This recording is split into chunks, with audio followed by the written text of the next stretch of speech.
आज हम स्टार्ट करते हैं यूनिट 1 का B part long form of periodic table. इसमें आज हम देखेंगे introduction. Periodic table is an arrangement of elements with similar properties placed together. देखो पीरियोडिक टेबल क्या है? Arrangement of element. ये जो हमारे एलिमेंट्स है जो पूरी दुनिया में पूरे वर्ल्ड में प्रेजेंट है, उसको हमने मतलब उसकी अच्छे से पढ़ाई करने के लिए साइंटिस्ट लोगों ने क्या किया, उसको अरेंज किया एक टेबल के फॉर्म में, और उसका नाम क्या दिया है हमने? Periodic table. The periodic table evolved largely as a result of experimental observation. मतलब बहुत सारे साइंटिस्ट ने उसके ऊपर एक्सपेरिमेंट किया कि किसकी प्रॉपर्टीज, किन एलिमेंट्स की प्रॉपर्टीज सिमिलर दिख रही है, कौन मेटल्स है तो मेटल्स को एक इसमें रखा, मेटलॉइड्स को अलग इसमें, नॉन मेटल्स को अलग इसमें। मतलब इस टाइप से उन्होंने सेग्रीगेट किया हुआ है हमारा टेबल, ठीक है। मतलब उसकी प्रॉपर्टीज देख देख के। Earlier attempt to classify the elements.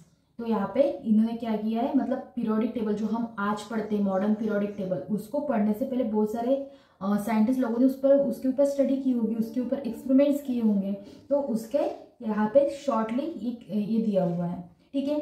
So first is Dobereiner's law of triads. In 1829 ने इसने स्टडी किया था और उसने बताया था it was the classification of element into groups of 3 element. तो इसने क्या किया था? 3 एलिमेंट्स का ग्रुप बनाया था विथ सिमिलर प्रॉपर्टीज, जिनकी प्रॉपर्टीज कैसे होंगी? सिमिलर होंगी। Such that the atomic weight of the metal element was the mean of other 2।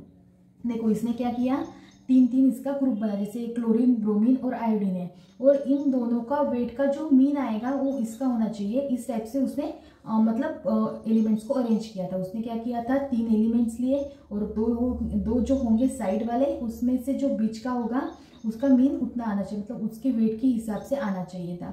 इस टाइप से इसने पीरियोडिक टेबल बनाया था अपना वाला। उसके बाद आया न्यूलैंड लॉ ऑफ एक्टिवेट्स। उसने 1864 में उसकी स्टडी की थी। It was an arrangement of element in order of increasing atomic weight. तो उसने क्या किया था? जैसे जैसे एटॉमिक वेट इंक्रीज हो रहा था उस टाइप से एलिमेंट्स को अरेंज किया था।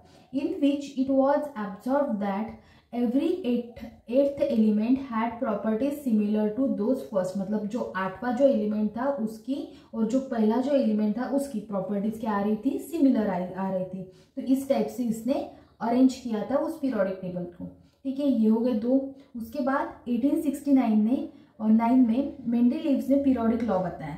The first significance classification was given by Mendeleev, a Russian chemist, in the form of periodic table. तो ये जो है एक फर्स्ट था जिसने पीरियोडिक फॉर्म में टेबल को बनाया था, पीरियोडिक टेबल को बनाया था। Commonly known as Mendeleev periodic table. तो उसका नाम क्या दिया था इन्होंने? मेंडेलीव पीरियोडिक टेबल दिया था। इस periodic table was based on periodic law. इसका जो पीरियोडिक टेबल था वो बेस्ड था पीरियोडिक लॉ। इन्होंने क्या किया था? एक लॉ दिया था, और जो लॉ था वो है The physical and chemical properties of element are periodic functions of their atomic weight। तो उसने क्या बोला था? The physical and chemical properties, मतलब एक जो एलिमेंट है उसकी फिजिकल और chemical properties are the periodic function of their atomic weight. मतलब इसने क्या किया था? एटॉमिक वेट के हिसाब से ही अपना पीरियोडिक टेबल बनाया था। तो ये होगा इंट्रोडक्शन। उसके बाद आपके वाले चैप्टर में दिया हुआ है classification of elements as metals, non metals and metalloids, ठीक है। ये हम कल वाले वीडियो में देखेंगे।